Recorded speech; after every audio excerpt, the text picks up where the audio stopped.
distinguished delegate is ignorant. I thank the delegation from Zimbabwe for that statement. This libelous report does not deserve any respect or credibility. Madam, a significant contribution that you might make, and that would be by quitting.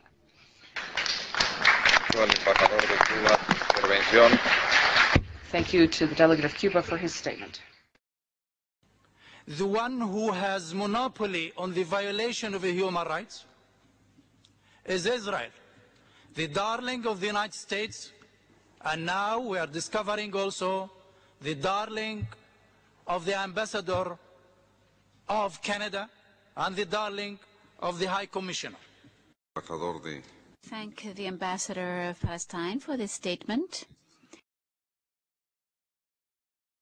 Incidents of violence against women have been exaggerated. I'd like to thank the delegation of Sudan for that statement.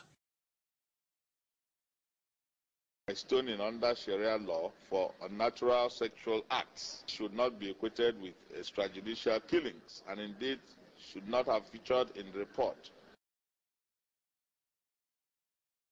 Hezbollah is also everyday, simple people resisting. I thank the Ambassador of Cuba for his statement. The Tehran conference is not about denial of Holocaust. It is rather than an academic one. I thank the representative of Iran for that statement.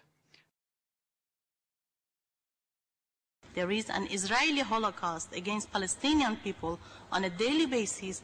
I thank the representative of Iran for that statement. Killed, massacred by the invading forces who have come from the planet Mars, which they now call the Israeli occupier.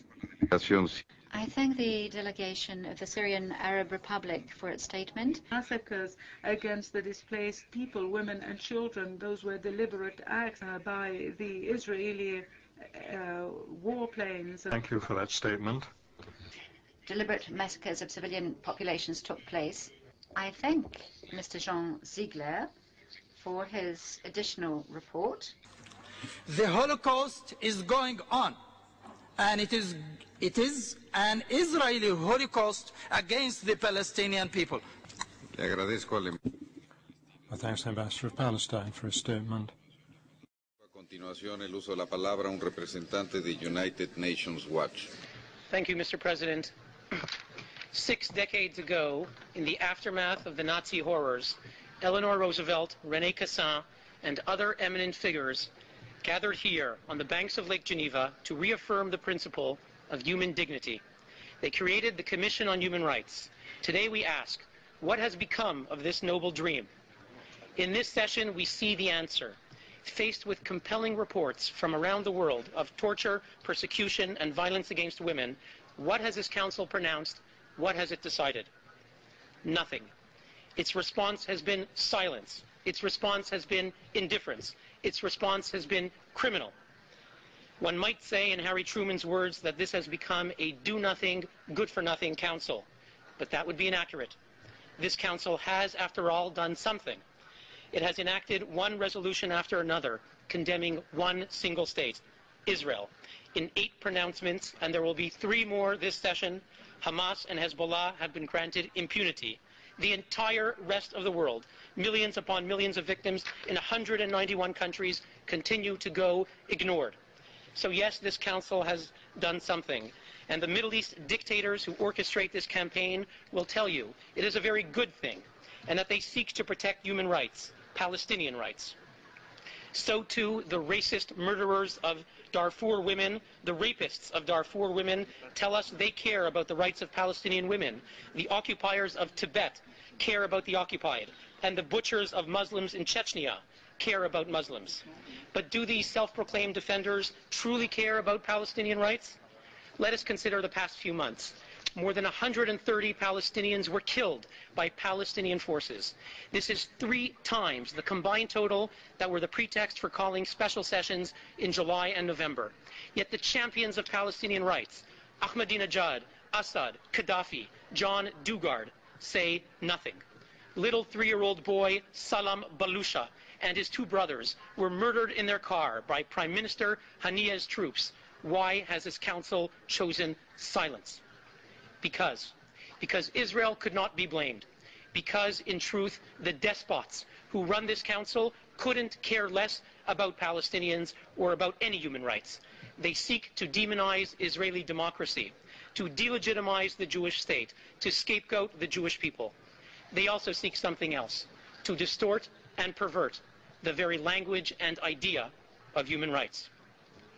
You ask, what has become of the founder's dream, of Eleanor Roosevelt, of René Cassin, of John Humphrey, P.C. Chang, Charles Malik, who assembled here in Geneva 60 years ago? Mr. President, with terrible lies and moral inversion, this council is turning that dream into a nightmare. Thank you, Mr. President. Por primera vez. For the first time in the session, I will not express thanks for that statement. I shall point out to the distinguished representative of the organization that just spoke, the distinguished representative of United Nations Watch. If you'd kindly listen to me. I am sorry that I'm not in a position to thank you for your statement. I should mention that I will not tolerate any similar statements in the Council. The way in which members of this Council were referred to, and indeed the way in which the Council itself was referred to, all of this is inadmissible. In the memory of the persons that you referred to, founders of the Human Rights Commission, and for the good of human rights, I would urge you in any future statements to observe some minimum proper conduct and language. Otherwise, any statement you make in similar tones to those used today will be taken out of the records.